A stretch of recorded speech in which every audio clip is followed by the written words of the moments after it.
మీ మోకాల నొప్పులకు ఎటువంటి సర్జరీ లేకుండా ఎపియాన్ పెయిన్ క్లినిక్ అందిస్తున్న అత్యాధునిక చికిత్స. Welcome to Suman TV. So జనరల్గా కల్తీ కల్తీ కల్తీ ఈ మాట చాలా వైరల్ అవుతుంది. ఎందుకంటే మనం తీసుకునే ప్రతి ఫుడ్ కూడా కల్తీ అవుతున్న విషయం మనందరికీ తెలిసిందే. అయితే ఈ కల్తీని ఎలా గుర్తించాలి, ఈ కల్తీ ఉన్న ఫుడ్ తింటే మనకి ఎలాంటి ఇష్యూస్ వస్తాయి, సో దీని గురించిన పూర్తి డిస్కషన్. మనతో పాటు ఫుడ్స్ ఎలా కల్తీ అవుతున్నాయి, వాటిని ఇంట్లో ఎలా గుర్తించవచ్చు తెలియజేయడానికి స్మార్ట్ ఫుడ్స్ ల్యాబ్ నుంచి పండి ప్రకాష్ గారు ఉన్నారు. ఈ కల్తీ ఫుడ్స్ తింటే వచ్చే అనారోగ్య సమస్యలు, వాటి నుంచి ఎలా తప్పించుకోవాలి తెలియజేయడానికి ప్రముఖ గ్యాస్ట్రో ఎంట్రాలజిస్ట్ డాక్టర్ శ్రీమన్నారాయణ గారు ఉన్నారు. Welcome to the show sir. నమస్తే డాక్టర్ గారు. నమస్తే. గుడ్ ప్రోటీన్ సోర్స్, డాక్టర్ దగ్గరికి వెళ్తే వెజ్ లో మంచి ప్రోటీన్ సోర్స్ ఏదంటే కందిపప్పు గురించి చెప్తారు. ఆ కందిపప్పు కల్తీ అవుతుంది. కాదేది కల్తీకి అనర్హం అన్నట్టు ప్రతిదీ కూడా కల్తీ అవుతుంది. దీన్ని ఎట్లా టెస్ట్ చేసుకోవాలి ఇంట్లో? అసలు కొనేటప్పుడు టెక్స్చర్ కానీ ఏం చూసి తెచ్చుకోవాలి? ఆర్గానిక్ ఏది, నార్మల్ ఏది అని ఎలా తెలుస్తుంది? ఇది మంచి ప్రశ్న అండి. యాక్చువల్గా సింపుల్ ఎగ్జాంపుల్ వెరీ రీసెంట్గా జరిగింది. ఒక కందిపప్పు తయారు చేసిన మ్యానుఫ్యాక్చరర్ ఆయన ఒక సూర్యాపేటలో ఎక్కడో రీటైల్ షాప్కి ఇచ్చారు. ఆ షాప్లో ఫుడ్ ఇన్స్పెక్టర్స్ పట్టుకున్నారు. అది శాంపుల్ తీశారు, కలర్ ఉందని తెలిసిపోయింది. ఇప్పుడు ఆయన నాకు మామూలుగా ఫోన్ చేశారు. సరే ఇలాగా అడల్టరేషన్ అన్నది దాంట్లో పట్టుకున్నారు, ఏంటి నెక్స్ట్ ప్రొసీజర్ అంటే ఛాలెంజింగ్ స్టడీ. మీరు కలర్ కలగకపోతే ఛాలెంజింగ్ స్టడీ ఉంటుంది, దానికి అప్లై చేయండి అని చెప్పాను. రెండోది రియల్గా మీరు కలిపారా అంటే కలిపాం సార్ అని. మరి కలిపినప్పుడు అది తప్పు కదా, మీరు పెనాల్టీ అయితే పెనాల్టీ, ఏదైతే యాజ్ పర్ లా ఉందో అది మీరు ప్రొసీడ్ అవ్వాల్సిందే అని చెప్పాను. ఆయన ఒక మాట చెప్పాడు, సరే ఇది నా తప్పు కాదు, పబ్లిక్ కన్జ్యూమర్కి కలర్ అట్రాక్షను, నేను కలర్ కలపకపోతే వాళ్ళు కొనరు. ఇప్పుడు నేను ఒరిజినల్ తీసుకెళ్ళినా వాళ్ళు నమ్మేలా లేరు. ఇప్పుడు ఏం చేయమంటారు చెప్పండి. సో దాన్నే ఇప్పుడు నేను పబ్లిక్ మనం అవేర్నెస్ క్రియేట్ చేయడానికి వీడియో చేస్తున్నాము. అందులో కందిపప్పు రెండు నేను పెట్టాను. ఈ కలర్ చూసారు కదా, సో ఇది just light colour and different varieties ఉంటాయి సీడ్ని బట్టి. నేను ఇప్పుడు వాటర్లో వేస్తున్నాను, సీడ్ వెరైటీని బట్టి జస్ట్ ఇది వాటర్లో వేయండి. అలాగే మార్కెట్లో షైనీగా ఉన్న ఎల్లో దాల్ తీసుకోండి. సో అట్రాక్షన్ ఏంటంటే కలర్ ఈజ్ అట్రాక్షన్. అంటే ఎప్పుడైనా పాలిష్డ్గా ఉంటేనే, పాలిష్ రైస్, పాలిష్ కందిపప్పు ఇవన్నీ పాలిష్డ్గా ఉంటేనే మనకి ఇష్టం. అన్పాలిష్డ్ అంటే ఇష్టం లేదు. అన్పాలిష్డ్ వల్ల వచ్చే అడ్వాంటేజ్ తెలియదు చాలామందికి. మనం ఏది తీసుకోవాలో అసలు అది మర్చిపోయారు జనం. ఉన్నదే పాలిష్డ్ అనుకుంటున్నారు. పాలిష్డ్ వల్ల ఎవరికి తెలిసింది, డిపార్ట్మెంట్కి టెస్టింగ్ చేస్తే తెలిసిపోయింది. పబ్లిక్కి అవేర్నెస్ తెలియాలి కదా. సో ఇప్పుడు పాలిష్డ్ ఏదైతే కలర్ ఉందో అది నేను చూపిస్తున్నాను. సో ఇది అవసరం ఏం లేదు, అవసరం లేదు. To attract the customer. వాళ్ళు చెప్పిన ఒకటే ఒకటి ఆన్సర్ ఏంటి సార్, ఇది కలర్ లేకపోతే వాళ్ళు తీసుకోరు, పబ్లిక్ తీసుకోరు. దానికి మన దగ్గర ఉన్న జవాబు ఏంటి, మనకి ఒరిజినల్ కలర్ తెలియాలి. ఒరిజినల్ కలర్ అంటే మనకి ఏదైతే పప్పు కలిపామో అది లైట్ పేల్ ఎల్లోగానే వస్తుంది, అది ఒరిజినల్గా ఉంటుంది. వేరే మనం కడిగితే కూడా వస్తుంది కదా. ఇది చూడండి ఎలా ఉంది. సో దీంట్లో అగైన్ మళ్ళీ రిస్క్ అంటే సూడాన్ డైస్, రోడమెన్ బ్లూ ఇలాంటి ఏదైతే బ్యాండ్ ఉన్నాయో అది ఆయనకి తెలియకపోవచ్చు, అదే కలపచ్చు. సన్సెట్ ఏలో కలపచ్చు, సన్సెట్ ఏలో అలౌడ్ అయ్యి ఉండొచ్చు, కానీ కందిపప్పులో కలపమని చెప్పలేదు. That is only ready to eat, ready to cook ప్రొడక్ట్లు చేసుకోవడానికి, ఏ బేకరీ వాటికి ఇచ్చిన ప్రొవిజన్ని they are using for the cereals and pulses which are not approved by the FSSA.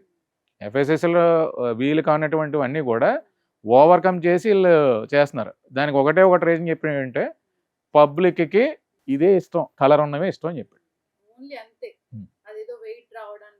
ఏం లేదు, లేదు తీసుకోరు సార్, మాది ఒరిజినల్ కాదనుకుంటారు సార్ అంటే. అది ఒరిజినల్ పెట్టినా కొనేలా లేరు అన్నాడు. సో ఇప్పుడు మేము ఆలోచించే విధానం ఏంటంటే ఏ ప్రోగ్రామ్ చేసినా కన్జ్యూమర్ సెంట్రిక్గా చేసి కన్జ్యూమర్కి ప్రతిదీ ఒరిజినల్ ఎలా ఉంటుంది అన్న స్టాండర్డ్ మోడల్స్ చూపించి సో అలాంటివి కొనుక్కోండి చెప్పాలని మేము ప్రయత్నిస్తాం. డాక్టర్ గారు, తరచుగా మిమ్మల్ని అడిగే ప్రశ్నే కందిపప్పు తింటే గ్యాస్ట్రిక్ ఇష్యూ వస్తుంది అని. అంటే ఇలాంటి కలర్ కలిపిన కందిపప్పు తింటే గ్యాస్ట్రిక్ ఇష్యూ రాకపోతే ఏం వస్తుంది మరి? జనరల్గా కలర్స్ అంటే కంటామినేటెడ్ కాబట్టి హెవీ మెటల్స్ కాబట్టి వస్తుందండి. బట్ ఈ పల్సెస్లో ఒక ప్రాబ్లం ఏమొస్తుంది అంటే కందిపప్పుకి కలర్తో పాటు వేరే టైప్ ఆఫ్ పప్పులను కూడా కల్పిస్తారు. వెయిట్ కోసము అనమాట. Hmm. కాస్ట్ చీప్ దొరుకుతాయి కదా మనకి నార్మల్గా డ్రైవర్స్ వాటిల్లో. జనరల్గా కొన్ని సేమ్ టైప్ ఆఫ్ కందిపప్పు ఉన్నాయి, కొన్ని సీడ్స్ దొరుకుతాయి, అవి కలిపేస్తారు. అవి వల్ల దానివల్ల ఎక్కువ పాయిజనింగ్ అవుతుంది. కొన్ని కంట్రీస్లో ఏంటంటే కందిపప్పు బదులు ఆ పప్పు తినేస్తారు. తినడం వల్ల ప్యాంక్రియాటైటిస్ ప్రాబ్లం రావటము, న్యూరలాజికల్ ప్రాబ్లమ్స్ రావడం జరుగుతుంది. యాక్చువల్లీ కందిపప్పు లాగే వేరే కందిపప్పు కూడా ఉంటుందా? వేరే పప్పులు ఉంటాయి, ప్రతిదానికి ప్యారల్గా కొన్ని ఉంటుంది అనమాట. సో కందిపప్పు ఉన్న షేప్లో కాకుండా వేరే షేప్లో సేమ్ అదే టైప్లో ఉంటుంది. వాటిని మిక్స్ చేస్తారు యాక్చువల్గా. That is the main problem. అంటే హెల్త్ వైజ్ సార్ చెప్పినట్టు ఏంటంటే colouring is for consumer purpose, for doctor purpose ఏంటంటే అసలు ఆ కందిపప్పులోనే పప్పు ఉన్నది కందిపప్పు కాదు అని. అవును, సిమిలర్ గా ఒకటి ఉంటుంది, అది తీసుకుంటే గ్యాస్ట్రిక్ అలాగే ఎర్ర చందనం అని పిచ్చి చందనం లాగే ఉంటుంది అన్నమాట. ఓ, సో అది కొంచెం తిక్కుగా పెద్దగా ఉన్నట్లు సీడ్స్ డిఫరెంట్ ఉంటుంది, బట్ ఏంటంటే మనకు అసలు ఆ కందిపప్పు ఎలా ఉంటుందనే ఇప్పుడున్న జనరేషన్స్కి ఎవరికి తెలియదు కాబట్టి ఈ కెన్ యూజ్. దాంతో ఏంటంటే అవి పాయిజనస్ టైప్ అన్నమాట. ఇప్పుడు మనకి విలేజ్లో చాలా టైప్ ఆఫ్ చిన్న చిన్న చెట్లు పాయిజనస్ టైప్. అవి తింటే ఇప్పుడు మనం మష్రూమ్స్ కోసం తిన్నప్పుడు మష్రూమ్ పాయిజనింగ్ అయ్యి చనిపోయారు అని చెప్తారు కదా, అట్లాగే కొన్ని సీడ్స్ కూడా ఉంటుంది అన్నమాట. అవి కలిపేస్తారు యాక్చువల్లీ. కలిపినప్పుడు వాడికి అడ్వాంటేజ్ అన్నమాట, ఫైనాన్షియల్ అడ్వాంటేజ్. అది మాకు డేంజర్ యాక్చువల్లీ. ఫర్ డాక్టర్స్ అయితే కలరింగ్ ఏజెంట్స్ కన్నా ఆ పప్పుతోనే ఎక్కువ డేంజర్. జనరల్ గా కూడా ఈ పప్పులు తిన్నప్పుడు గ్యాస్ట్రిక్ ప్రాబ్లం అనేది ఎక్కువగా వస్తుంది అంటారు. అంటే నార్మల్ ఒరిజినల్ ఆర్గానిక్ కందిపప్పు తింటే రాదు కదా? అట్లా ఏం లేదండి. కొంతమందికి అదే మేము మామూలుగా ప్రాక్టీస్లో ఏంటంటే కొంతమందికి కందిపప్పు తిన్నప్పుడు గ్యాస్ట్రైటిస్ వస్తుంది, పెసరపప్పు తింటే రాదు. ఇంకోటి ఏంటంటే ఇవి హై ప్రోటీన్ అన్నమాట. Actually high protein and easily అబ్జర్బుల్ protein. అందుకే మనకి స్టార్టింగ్ పుట్టినప్పుడు మనం రైస్ స్టార్ట్ అయినప్పుడు రైస్ స్టార్ట్ చేస్తారో లేదో తెలియదు కానీ పప్పు మాత్రం స్టార్ట్ చేస్తారు యాక్చువల్లీ. ఎందుకంటే హై ప్రోటీన్ అంటే ఈజీగా అబ్జర్వ్ అయిపోతుంది. కాకపోతే ఏమవుతుంది అంటే ఇవి బ్లోటింగ్ ఎక్కువ వస్తాయి చాలా మందికి. సో కాకపోతే అది పర్సన్ స్పెసిఫిక్. అంటే కొంతమందికి కందిపప్పు తింటే వస్తుంది, కొంతమందికి పెసరపప్పు తింటే వస్తుంది. అంతే తప్పించి స్పెసిఫిక్గా రీజన్స్ లేవు దాంట్లో. బట్ హై ప్రోటీన్ కాబట్టి ఆబ్వియస్లీ బ్లోటింగ్ వచ్చే ఛాన్సెస్ ఉంటాయి. ప్రోటీన్ సోర్స్ ఏదంటే మనము pulses are highest protein. Vegetarians కి అయితే ఇదే చెప్తాము. ఇదే. So gastric issues, gut health issues వస్తున్నాయంటే అలాంటి పిచ్చి పిచ్చి పప్పులు కలిపేయడం ఒకటి, వెయిట్ కోసము ఇలాంటి కలర్స్ అట్రాక్ట్ చేయడం. మీకు నాన్ వెజ్ కాదు, ఈవెన్ నాన్ వెజిటేరియన్ కూడా హైయెస్ట్ ప్రోటీన్ ఎక్కడి నుంచి వస్తుంది? పప్పు నుంచి వస్తుంది, పల్సెస్ నుంచి వస్తుంది. చక్కగా చెప్పారు డాక్టర్. ఇప్పుడు రెడ్ పప్పు అని ఇంకొకటి దొరుకుతుంది కదా, అది మంచిదేనా? అది కూడా మంచిది, తీసుకోవచ్చు. ఓకే. సో అది కూడా అది తీసుకున్నా కానీ గ్యాస్ట్రిక్ ప్రాబ్లమే అని చెప్తుంటారు. పప్పు అనేది ప్రోటీన్ కదండి. మీరు ఇప్పుడు కొంతమందిని జిమ్కి వెళ్ళే వాళ్ళని ప్రోటీన్ షేక్స్, ప్రోటీన్ పౌడర్ తీసుకునే వాళ్ళకి బ్లోటింగ్ వచ్చేస్తుంది. ఎందుకంటే హై ప్రోటీన్ తీసుకున్నప్పుడు మనకి బ్లోటింగ్ రావడం అనేది వెరీ కామన్.